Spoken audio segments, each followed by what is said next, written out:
Tervetuloa Zonteen kiihottavaan maailmaan.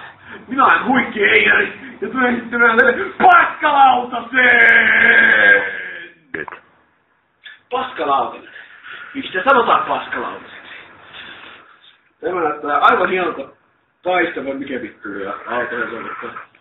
Mutta kääntöpuolella, kuten kaikissa asioissa, täälläkin on kääntöpuolensa. Tässä kun Suomen maiden laittoi yhteen lautaseen. Pieni ja paskan. Tästä paskaista lauseesta meidän kanssa tulee keskustelemaan. Metallikähtiistä tuttu Josh Kuulinaama. Josh Kuulinaama, tervetuloa. Kiitos. Kiva perse. Yksi.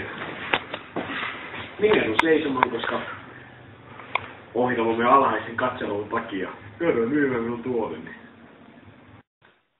Tää kumminkin tää lautanen keksittiin niinku Saksan 1600-luvulla, kuten kaikki musiikkiin liittyvä asia, että mitä nähnyt rumpuset sitten? Mulla ei hajuakaan. Ei mitään hajua. Ei minkäännäköistä hajua. Olen tottunut siihen, että aamupuuroni syön tollatteelta, mutta mä kyllä tiedän, että rumpuihin liittyy. No kai täällä on nyt joku historia tohon.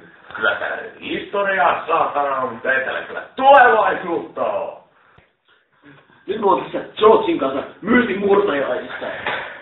Me testataan, minkälainen näytöstä lautasesta ja lautasesta lähtee. No ei kyllä minkäänlainen. No ei niin.